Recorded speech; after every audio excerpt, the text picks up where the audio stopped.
Hello everyone. Nika here with your daily neuro nugget. It is hump day, so middle of the week, it's when it gets tough. It gets tough, and right now, because trial is right around the corner, things are getting extra weird. People magically coming out saying that they saw Brian. I saw Brian. Now, everything as we go through this video, guys, is my opinion. These are my theories. These are my own conclusions. And a little trigger warning, babe. If you are a very close-minded, very sensitive, extremely biased individual, this is not for you. If you're one of those people that is like, Nika, oh my God, you keep talking about the same thing. Babe, you don't have to let me know that you're going away in the comments. This is not an airport.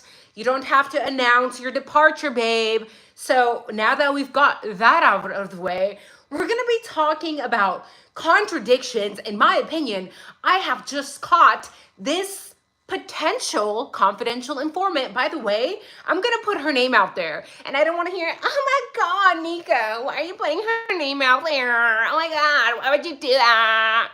Okay, because it's already out there. Okay, it's already out there. So Michael, right, the alleged Doordash driver. I say alleged because we haven't seen any legal document stating anything about a Doordash person seeing her. And we're almost 3 years in, guys. We would have seen something by now regarding the Doordash driver, okay? We would have seen something. Yes, they would have blocked out her name. Yes, they would have tried to keep her safe. But the fact that we are this close, a hair away from trial, and now we have this magic person that just freaking appeared out of thin air, it's a little bit questionable, and we are here to ask questions. Now, I did a little bit of background, research into Molly, this alleged Doordash driver. Is she a confidential informant? Now, what's very strange is that in that video that I have talked about in the past, where she's basically telling cops after her arrest that I saw Brian in the unaliving of the girls. I saw her that night. I saw her, okay? What's really, really weird is that her spouse was actually unalived on November 12th, 2013. Again, it does not mean anything. I'm not saying that this woman is involved or is not involved, is a confidential informant or is not. We don't know. These are theories. But again, another really odd coincidence that her husband was unalived. It was a 9mm. It was in a trailer park on November 12th, 2013. So it's been a while. It's been a while. Now, I'm rewatching this video. I'm trying to analyze her body language. Every time I keep going back to it, and people were giving me a hard time. Nika, you have a master's degree in psychology. You're 4.0. You should know better. That's ADD. No, girlfriend, I have ADD. That's not what ADD looks like. That might be a combination of things, and we're going to get right into that because in my very own personal, very humble master's degree opinion, you don't need a master's degree in psychology, right? But in my opinion, guys, she appears to be under the influence of something, right? Does she come across that way to you? Does she look distressed, a little bit distressed to you? Is she trustworthy? Is this woman believable? Is Molly McMichael believable? Now, there have been contradictions to what she is saying in that camera versus the state's own PCA. So it doesn't make her a good witness regardless. When you have a witness who is literally contradicting what the state, what the detectives, what Bill Thompson is saying in the legal documents, it's not good, bro. It's not good for anybody, right? Now, we should have some timestamps from the Doordash regarding food drop-offs, right? We know that they usually take a pic or something of the sort, right? Now, according to the PCA, the Doordash driver dropped off food to Xana at 3:59 a.m. Get a pen, get paper, take notes, because this is where the contradictions begin. Now, Brian was not allegedly in the area until 4:04, 4:05 a.m. And even then, if Mr. Koberger was near 1122 King Road, he would still need to go park, right? So why in the world would the driver still be sitting there at 4:06, 4:07 a.m.? You dropped off the food at 3:59, allegedly. Now, I know several people that do Doordash on the side, and I asked them questions. And they said, no, we usually don't have time to lollygag. You know, you have to be quick, you have to be in, you have to be out. You're making deliveries, you're working. Like, there's no time to really waste.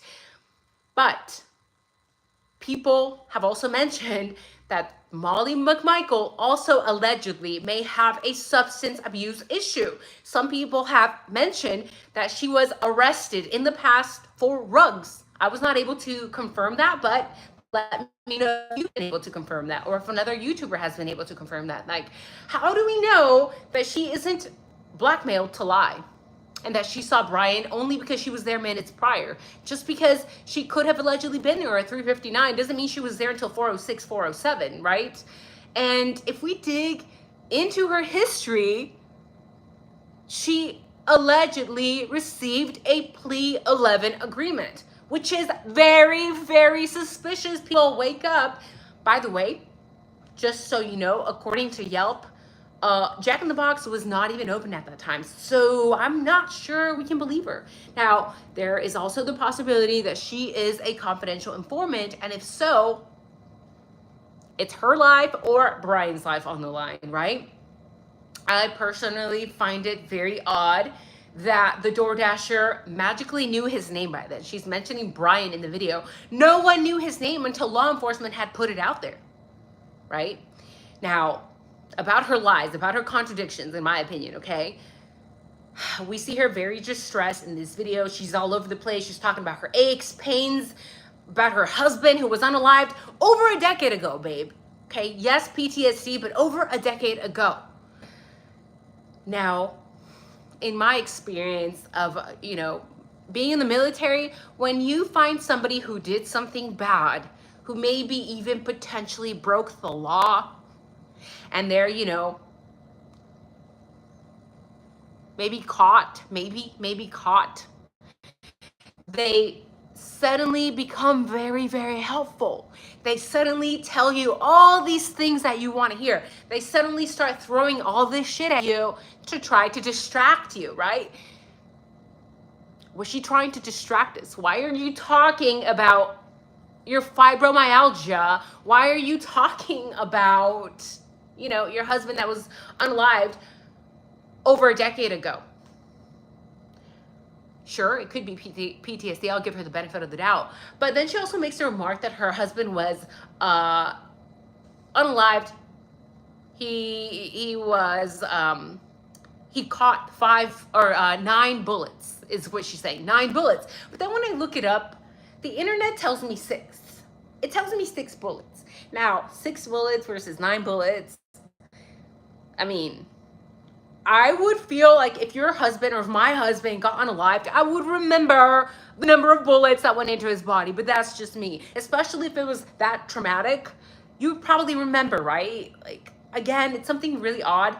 Maybe she just, because she was nervous or frantic or whatever. But still, most people, when they're actually, when they have PTSD, they tend to remember very vivid details. So is she just being paranoid, or is it PTSD? Now, I think that many people will agree that it's kind of difficult to watch her in this video that was released. It definitely puts her credibility in question. Is it all a tangled web of lies? But the distressed portion, we can see she's distressed. Now, somebody messaged me and they let me know that there was an even longer version of the video where she's being interrogated by law enforcement. And in that video, she's allegedly talking about somebody looking at her from the 2nd floor. So again, Molly McMichael, if you're facing the house, how can you see a car driving by? Are you under the influence of rugs? It just makes you wonder if there is any room, any potential that she got some sort of deal from the state. And again, according to the state, the suspect vehicle was on Ridge Road when the DoorDash driver dropped off the food. So there's another contradiction, right? Again, we have Molly McMichael directly contradicting the actual PCA. So is she possibly making all of this up to get leniency from the state? Also, I would have assumed, again, because we are 3 years into this crime almost, that she would have been one of the first people or the very first people to get interviewed right after the crime. You're the DoorDash driver. You're saying that you saw Xana and that you dropped food after her. We know that DoorDash keeps records of drivers and deliveries. So yes, of course there is a gag order, but I actually pray to God that they actually interviewed her soon after, because again, if they failed to do even that, it's concerning to me. And in my opinion, if they had actually interviewed her and if they actually had found anything intriguing that would have helped the state in their case against Brian Kohlberger, then we would have seen some sort of documents by now, right? Yes, there is gag order. We would have seen names blurred out, but we would have seen some sort of legal document, and we haven't. Again, the footage from law enforcement contradicts what she is allegedly saying. So we cannot actually put too much faith into what she's saying. We can't put too much stock into what she's saying. There was never a point where the two cars even crossed paths. It would have been mentioned within the legal documents already, right? So I just wanted to talk about her because, again, we are at a time when the trial is right around the corner. If the state had an actual case against Mr. Kohlberger, in my opinion, we would have heard about this already. Not her name, but we would have heard of more circumstances around the DoorDash driver. But now time is ticking. Time is of essence. Now more than ever, they need somebody to magically appear in there and potentially testify in this trial. So let me know, what do you think about this video? If you think that Molly McMichael is, well, you know, let's just say, if you think that Molly McMichael and her version of events, if you don't think that we can put too much stock into what she's saying, please leave a 1. If you think that everything she's saying is honest and she is believable and she is, you know, she's just for whatever reason nervous or fibromyalgia, and that's why she's acting a little bit strange, leave it too. I'm not gonna be hurt. I'm not gonna be heartbroken if you disagree with me. I don't care. I like seeing everybody's point of view as long as you're respectful, right? So please remain respectful in the chat. This is going to be a short video. That being said, I do want to see how you guys are doing in the chat before I head out, guys. I actually have to go back to work very quickly.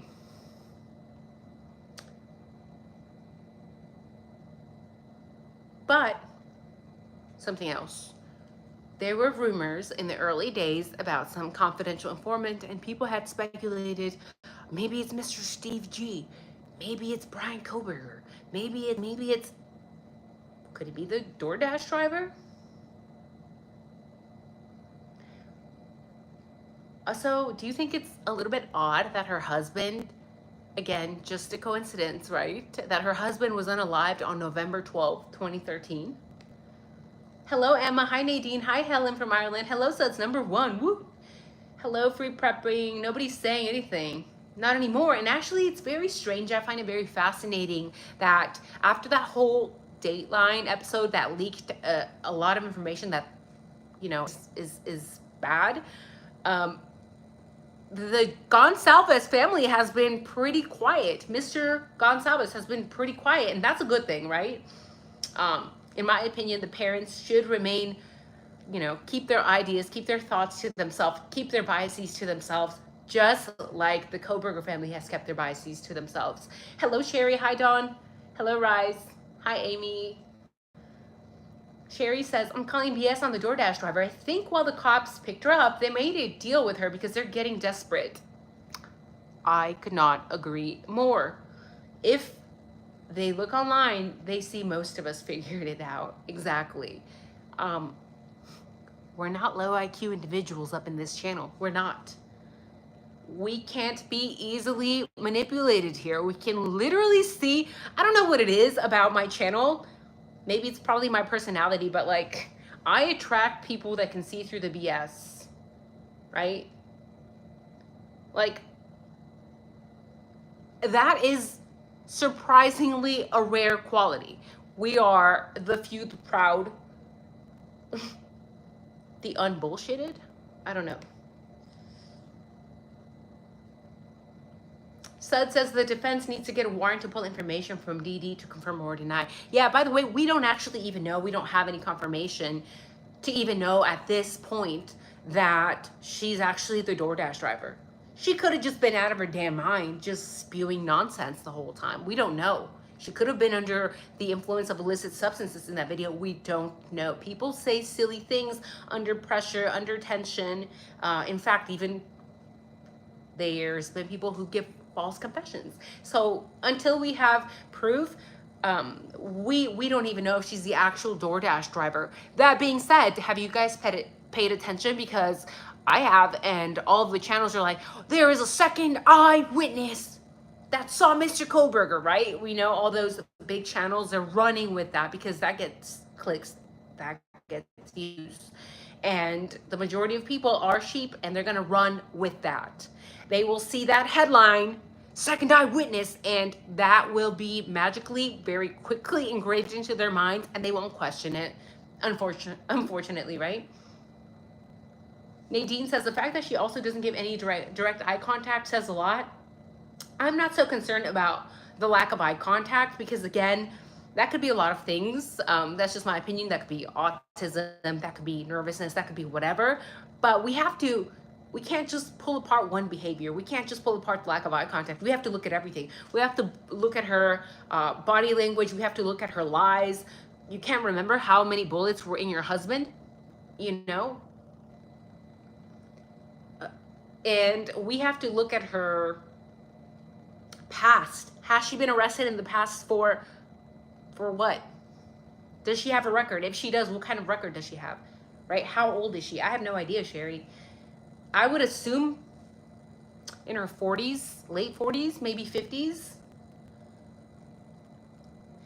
Suds, if you listen carefully, the cop says generate a DUI. Amy, this case is stranger than fiction. One bizarre thing after another. It's like a tangled web of lies, is it not? She's 44? Okay. Thank you so much for that. Let's see her phone records, which we will never see, I'm sure. Yeah, I'm sure. Because, you know, every time we ask Moscow Police Department for records, they're like, oh, we don't know where it's at. We lost it. Or it got burned down. Or it disappeared. Or we don't have it. You have to reach out to the FBI. We're not involved. Literally the worst investigation in history. Exactly, Christina. I remember every detail of my husband's death, right? Self-diagnosed fibromyalgia.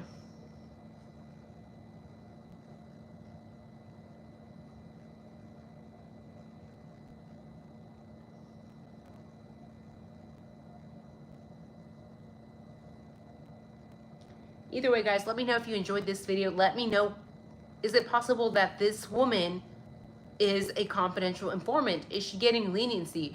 What do you guys think about her getting a plea 11? Is that a little bit weird? I don't know. Thank you guys for joining me. Leave a like, leave a comment. Make sure to subscribe if you want to support the channel. And also make sure that you sign up for notifications so that you don't miss any of these very random time live streams. So see you guys soon. Take care.